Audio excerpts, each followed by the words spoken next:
Transition Whidbey's mission is to catalyze our community to work together toward greater food, energy, and economic self-reliance in response to resource and energy constraints.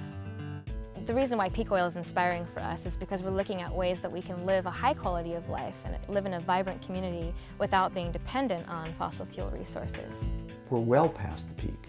We really have discovered essentially the 95% of all the oil that we're ever going to discover. Even though Transition Whidbey started and was inspired by peak oil, what we're really looking at now is peak everything. I live on Whidbey Island partly because of Transition Whidbey and what I saw in the community. This is something new. It brings people together, and so people can feel inspired. They can feel that they're not alone in feeling this way. What attracts me about Transition Whidbey is that it recognizes that that is a gift to the community of the future as well, not just to the community now. These monthly potlucks are places where people can come, socialize, and network. People can come and find out about what's up and running in the community. These kind of communities are where new ideas of connection are going to come from. I'm impressed because there's young leadership, there's people of all generations, kids come and hang out. That's really exciting that you can explore all of it and sit down together and hold hands even if you disagree. Wow, what kind of country is that?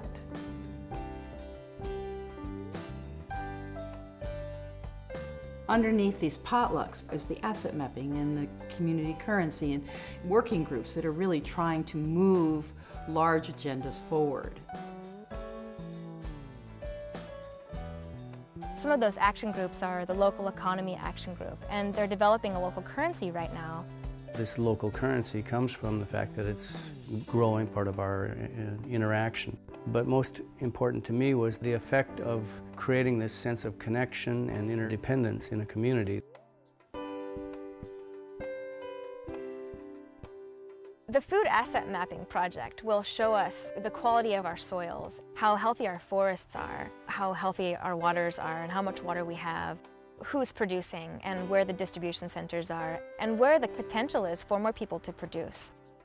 This map will be a primer for me.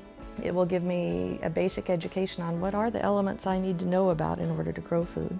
On a food level, it allows people in the community to better understand exactly what it takes to put food on their table, and therefore to be a little bit more compassionate with those who are producing food and to be a little bit more engaged in maybe trying their own hand at it.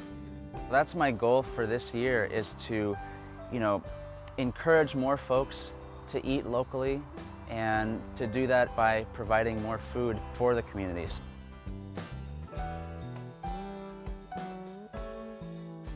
One of the things that we've recently started is reskilling. We're calling it the Great Reskilling, and that's actually a name that the Transition Towns initiatives use. And basically what it means is that we know we have a wealth of experience and knowledge and wisdom in our community, and it's a way to go and find the people who have these skills and who are ready and willing to share them with the rest of our community. We started reskilling 30 years ago. We'll be in a position, no matter what happens, that we can continue to eat and house ourselves. I don't think anybody can be self-reliant, truly self-reliant or self-sufficient, unless it's on some kind of a community scale.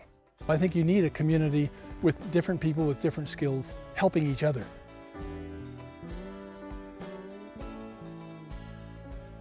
Our main focus has been in building relationships, and that's building relationships with local government, with local businesses, with nonprofits and individuals, just across the board, really trying to touch and connect in with people, find out what they're doing in the way of sustainability.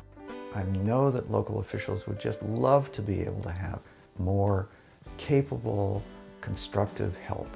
One of the things that Transition Whidbey is good at is catalyzing the community, which doesn't mean that Transition Whidbey is doing it or making it happen. It means that it's a focal point that can network, interconnect, and make visible projects on the island that are moving us towards sustainability.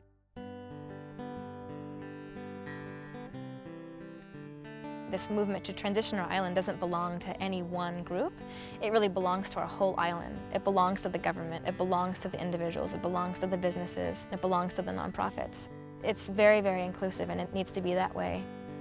We're at this point where the foundation has been laid, the relationships have been built, the trust is there. We're really ready to just plug in and get to work.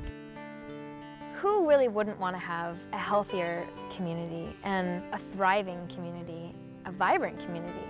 Who wouldn't want to have that?